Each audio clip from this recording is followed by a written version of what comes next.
Se você achava o Gear 5 do Luffy um poder chato e sem graça, eu tenho uma péssima notícia pra você, porque estamos a um passo de testemunhar o potencial máximo dessa transformação, o poder de compartilhar essa forma com outras pessoas. Sim, se isso te lembrou a Quarta Guerra Ninja, onde o Naruto compartilha o seu chakra com geral, pode apostar que você está prestes a ter um déjà vu. Vamos entender como isso deve acontecer em breve e a minha opinião sincera sobre isso agora, mas antes você vai deixar o seu like e entrar pro meu bando, se inscrevendo aqui embaixo com o sininho ativado. Estamos na reta final da nossa campanha para reunir 900 mil tripulantes e eu preciso de você no meu bando para a gente alcançar essa marca ainda nos próximos meses. E lembrando que essa semana tá rolando a Book Friday na Amazon e tem mangá com mais de 50% de desconto. Então se você quer aproveitar e ainda ajudar o canal sem gastar um centavo a mais, eu vou deixar o link aqui embaixo para você conferir todas as ofertas, beleza? Lembre de acessar pelo meu link de afiliado, porque o canal tá precisando muito da ajuda de vocês, beleza?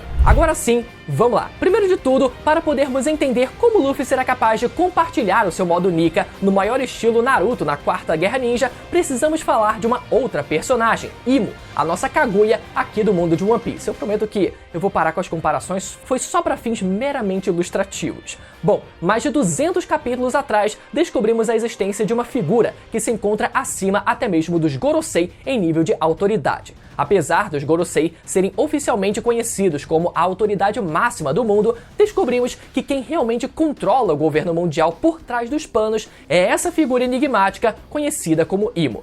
Tempos mais tarde, podemos testemunhar a aparição do Gorosei Sanjay Garcia Saturno e todos os demais Gorosei em Egghead, onde também testemunhamos boa parte dos seus poderes. Logo de cara, uma coisa que ficou clara é que, apesar de cada um deles possuir uma forma diferente, todos eles possuem certas características e habilidades em comum, como a capacidade de invocação através de um círculo mágico, a capacidade de comunicação por telepatia e, principalmente, imortalidade, tanto de morte matada quanto de morte morrida. É como se todos esses poderes fossem parte de um mesmo todo ou eles viessem de um mesmo lugar. A teoria de que os poderes dos Gorosei foram concedidos por Imo ficou ainda mais clara no final de Egghead. Após a derrota do governo mundial, Imo se viu irritada e culpou o Gorosei Saturno por terem falhado naquela missão.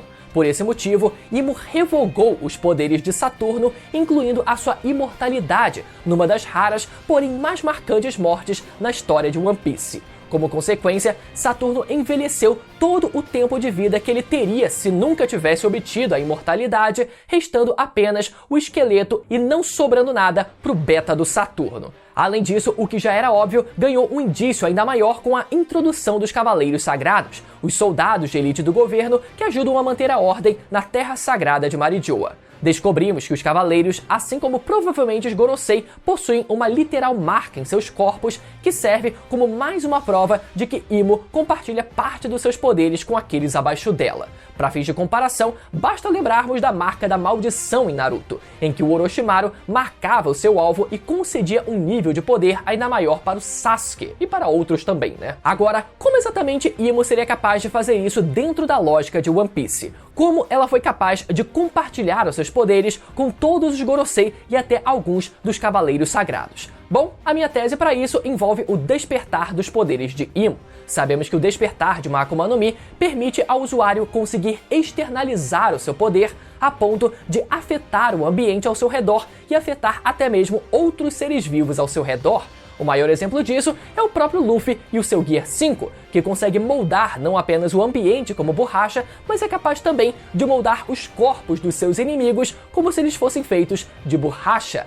Quem lembra do socão do Luffy que afundou a cabeça do Kaido? Ou mais recentemente, o socão do Luffy que afundou a cabeça do Kizaru também. Em ambos os casos, Luffy transformou os corpos dos seus alvos em borracha, ou seja, de certa forma o Luffy compartilhou os seus poderes com os seus alvos, mesmo que de forma momentânea e mesmo quando houve apenas um contato direto do Luffy com o seu alvo. Então, se a gente esticar um pouco mais essa lógica, entenderam? Esticar a lógica, a fruta da borracha, poderíamos imaginar que Imo também seja capaz de afetar os corpos dos seus alvos com seus poderes num nível ainda maior. O despertar de Imo não daria a ela apenas a capacidade de externalizar esse poder a ponto de ferir os seus alvos, mas sim também a capacidade de externalizar esse poder a ponto de marcar os seus alvos com parte dos seus poderes, literalmente compartilhando o seu poder com eles. No caso de Imo, estamos falando do rei do mundo de One Piece, alguém vivo há mais de 800 anos e que controla boa parte do mundo, então é natural que ela tenha um nível de poder jamais visto como esse. Então, se esse nível de poder é possível no mundo de One Piece, é natural que a gente veja o Luffy também ser capaz de replicá-lo até o fim da série. Ou seja, através do seu próprio despertar, Luffy seria capaz de compartilhar a sua forma do Gear 5 com os demais membros do bando dos Chapéus de Palha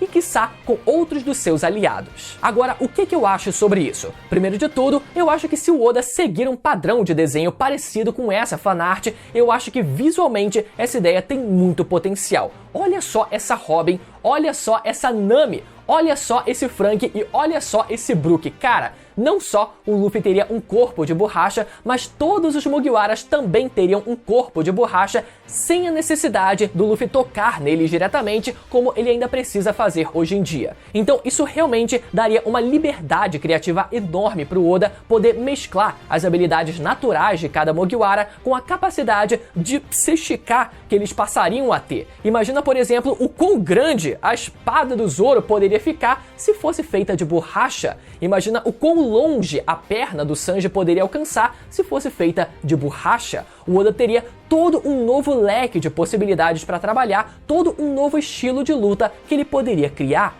Então, por um lado, isso abriria esse leque enorme de possibilidades e não seria nada tão viajado, justamente por ser baseado nos conceitos que a gente já conhece sobre o despertar das Akuma no Mi e no que estamos vendo dos poderes de Imo nos tempos atuais de One Piece. Inclusive, eu não duvido que o Luffy também será capaz de criar clones de borracha de si mesmo, assim como na lenda de Sun Wukong, em que uma de suas habilidades era produzir clones de si mesmo. E assim como mais de um personagem em One Piece também foi capaz de fazer, como o Doflamingo ao criar seus clones de frio e o Almirante Kizaru mais recentemente ao criar seus clones feitos de luz. Então, se o Luffy foi capaz de produzir um par de óculos perfeito usando parte do seu corpo de borracha, no caso parte do seu cabelo, não fiquem surpresos quando ele começar a produzir clones inteiros dele próprio feitos de borracha. Agora, por outro lado, é inegável que quando isso acontecer, as comparações com Naruto vão ser inevitáveis. Seja quando o Luffy começar a criar clones de borracha, mas principalmente quando ele compartilhar a forma do Gear 5 com seus companheiros e aliados.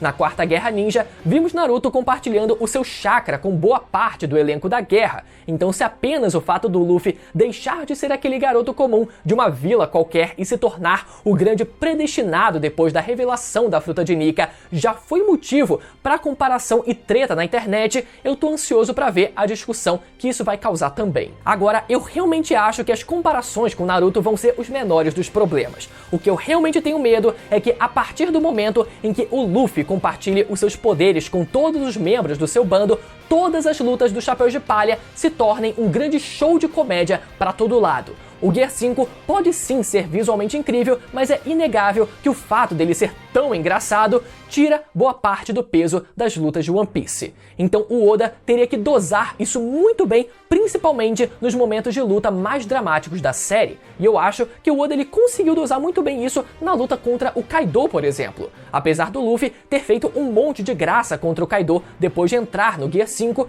no momento em que os dois foram pro clash final, a coisa ficou realmente séria e não teve espaço para brincadeira, porque aquele era o momento de algo que foi construído por mais de 10 anos no mangá, era uma luta para definir o destino do país e do mundo da pirataria, e o Kaido era um vilão sério na maior parte do tempo. Então eu fico feliz que o Oda não transformou tudo, pelo menos absolutamente tudo, em galhofa, e eu espero que quando isso acontecer com os outros Mugiwaras, que ele consiga dosar o tom do mangá, porque senão vai ser, meu amigo, muita comédia. Vai ser comédia demais. Agora, se nada disso foi suficiente para te convencer de que o Oda vai canonizar o bando inteiro no modo Nika, através dos poderes do Luffy, eu preciso te informar que o Oda ainda tem uma segunda carta na manga para isso, que se chama Jolly Bonnie. Quem acompanha o mangá sabe muito bem que a Bonnie pode fazer muito mais com a sua fruta da idade do que a gente inicialmente pensava.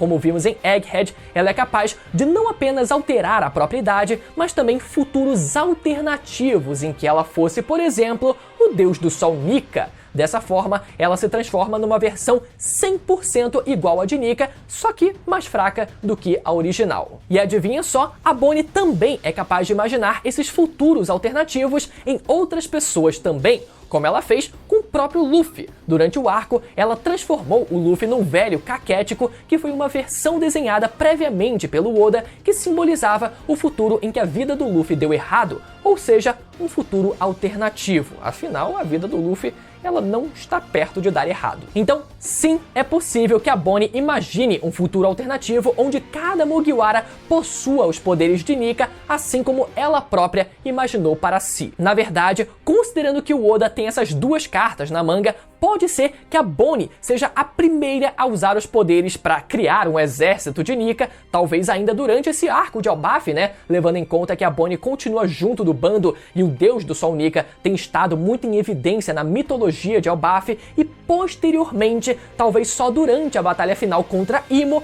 isso sirva de inspiração para que o Luffy também crie o seu exército de Nikas com o seu bando e os demais aliados. Aí sim, o paralelo com a Quarta Guerra Ninja ficaria perfeito. Ficou até o final e gostou do vídeo? Então deixa o seu feedback, porque o seu comentário é muito importante para o engajamento do vídeo. Lembra, mais uma vez, de deixar o seu like e conferir a sua inscrição no canal. Lembrando também que o link da Amazon vai estar aqui embaixo para você conferir as melhores ofertas dessa semana. E agora você pode conferir os últimos vídeos de One Piece que saíram aqui no canal, clicando nos que vão aparecer na tela agora, beleza? Até a próxima, tchau!